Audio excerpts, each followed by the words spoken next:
আজকে আমি কি করলাম, অনেক বছর ধরে এটা এভাবেই ছিল, তাই আজকে আমি ভাবলাম এটার উপরে কিছু করা যাক। আর আমি এটার উপর কি করছি সেটা কিন্তু তোমরা অবশ্যই দেখতে পাবে ভিডিওটা যদি তোমরা লাস্ট অব্দি দেখতে থাকো। প্রথমে ভাবলাম এটার মধ্যে আমি কলকা মোটিভ দিয়েই কিছু একটা করব, কিন্তু পরে করতে করতে অন্য কিছু করে ফেললাম। কি করে ফেললাম আমি এটা, প্রথমেই আমি যেটা করলাম পুরো বর্ডারে আমি সোজা করে দাগ দিয়ে দিয়েছি, আর কিন্তু আমি মোটিভ দিয়ে দিয়েছি পাতা মোটিভ। তারপর আমার মাথায় আইডিয়া এলো যে আমি এখানে ফুল আর্ট করব। এর আগে কিন্তু কোনোদিন এই আর্টগুলো আমি করিনি, আর এগুলো কিন্তু কোনো কালার দিয়ে আমি করিনি, এগুলো হচ্ছে ফেব্রিক দিয়েই আমি করেছিলাম। সব ফুলের মাঝখানে আমি ডট ডট করে দিয়েছিলাম যাতে ফুলগুলো দেখতে আরো সুন্দর লাগে।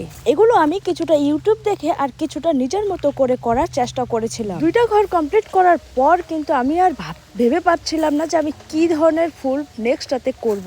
তার জন্য আমি পরের দিন আরও দুটা ফুল অ্যাড করেছি। আমি কিন্তু টোটাল 4 ধরনের ফুল এখানে আর্ট করেছি, আর এই 4টার মধ্যে আমার এই পদ্ম মোটিভটা এত ভালো লেগেছে। আর এগুলো আর্ট করার পর কিন্তু জানলার পুরো লুকটাই চেঞ্জ করে দিয়েছে। আর এই 4টার মধ্যে তোমাদের কোনটা সব থেকে বেশি ভালো লাগলো সেটা কিন্তু জানাতে ভুলো না।